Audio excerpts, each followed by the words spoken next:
Baiklah, berikutnya kita akan masuk kepada mengapa clustering itu sangat dibutuhkan pada data science. Pada video sebelumnya kita sudah melihat aplikasi clustering pada berbagai bidang atau sektor, baik bidang biologi, kemudian dalam marketing, di bidang geografi, dan juga bidang aktuaria ataupun di bidang asuransi. Nah, jadi sangat dibutuhkan para data science. Salah satunya itu kalau untuk di bidang biologi bisa melakukan analisis genom, ya. Jadi kita bisa melakukan pengelompokan gen dengan mencari ekspresi gen yang paling mirip. Nah, contohnya di sini dia menggunakan bentuk hierarki, ya. Jadi mengclusteringnya berdasarkan bentuk hierarki dari gen-gen yang memiliki ekspresi gen yang paling mirip, ya.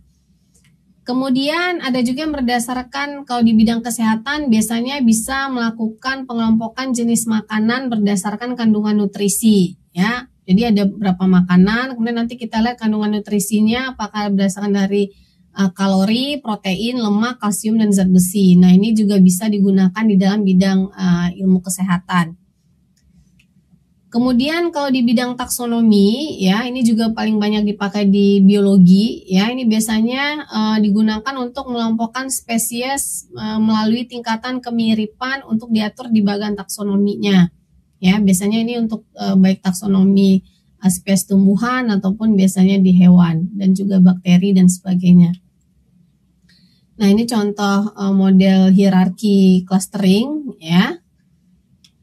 Kemudian kalau di dalam bidang kimia ini biasanya digunakan untuk pengelompokan struktur kimia. Nah, salah satunya di sini ada penelitian yang mengkombinasikan model K-means clustering, ya, yang tadi kita bahas dari struktur kimia menggunakan algoritma partisi similaritas berbasis cluster. Nah, jadi dia coba menggunakan metode advance dari K-means clustering untuk melakukan pengelompokan dari struktur kimia. Ya, biasanya gunanya apa? Gunanya ini untuk meningkatkan kualitas dari pengelompokan struktur kimia, ya, dengan meningkatkan kemampuan untuk memisahkan antara molekul yang aktif dan juga yang tidak aktif di setiap klaster, dan sehingga kita bisa melihat kira-kira molekul mana yang memiliki ketahanan dan stabilitas pengelompokan pada individunya. Nah, ini beberapa penelitian yang pernah dilakukan, ya, yang terkait tentang clustering. Ini salah satu dalam bentuk graf, ya. Jadi graf clustering ini sebenarnya salah satu bentuk model clustering yang berbasis density, ya. Kemudian ada juga untuk mengatasi missing value, ya. Salah satu tadi kan requirement dari clustering ini yaitu dia bisa melakukan padahal noise, ya, ataupun outlier. Nah, ini kalau kita berbicara tentang noise, nah itu biasanya untuk data yang rusak ataupun ada data yang hilang itu clustering itu bisa menanganinya, ya. Salah satunya itu tadi ini misalkan dengan menggunakan metode imputasi yang berbasis pada clustering. Kemudian ini juga, ya, kalau ini salah satu yang dipakai untuk data campuran. Jadi clustering juga bisa dipakai buat untuk data apa aja, ya, baik data nominal, ordinal, kategorik, ya. Kemudian data campuran yang terdiri atas data numerik dan data kategorik itu juga bisa digunakan di dalam clustering. Jadi variabel data apa aja tuh bisa, termasuk tadi variabel biner, ya.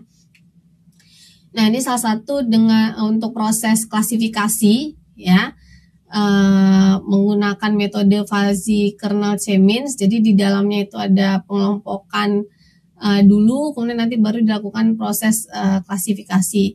Nah, ingat bahwa clustering ini kalau kalian belajar ingat lagi di pertemuan minggu ketiga, ya, tentang pembelajaran dari model, clustering itu merupakan salah satu model unsupervised, ya, unsupervised learning, di mana biasanya model unsupervised learning ini data itu tidak diberi label, ya, tidak diberi target.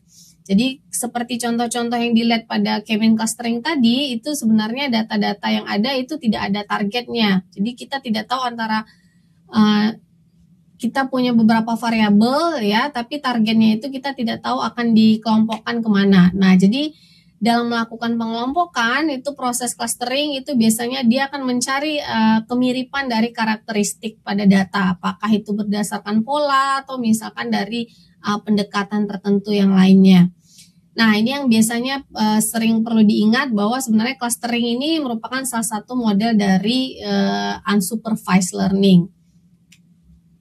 Nah, ini untuk daftar rujukan ya. Jadi nanti bisa kalian cek ya untuk daftar rujukan. Kemudian saya juga ingin mengucapkan terima kasih untuk video ini, baik dari video clustering di part 1 sampai part 5 ini merupakan bantuan dari dana pembuatan modul untuk mata kuliah pembelajaran e-learning yang diproduksi oleh program studi statistika yang didapat dari DPAS-DP UI 2020, copyright Universitas Indonesia 2020.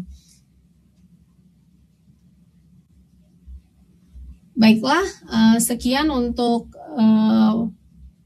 presentasi dari modul pembelajaran tentang clustering pada perkuliahan pengantar sains data, dan mungkin nanti seperti beberapa pertanyaan yang ada di video-video ini mungkin bisa kalian jawab ya. Salah satunya apakah penyelesaian dari tadi pendekatan, misalnya pendekatan asimetris biner, kemudian penerapan dari K-means clustering, dan juga penerapan dari aplikasi clustering yang biasanya sering dipakai di bidang kalian ya, misalkan untuk biologi seperti apa, kimia seperti apa, fisika apa, matematik seperti apa.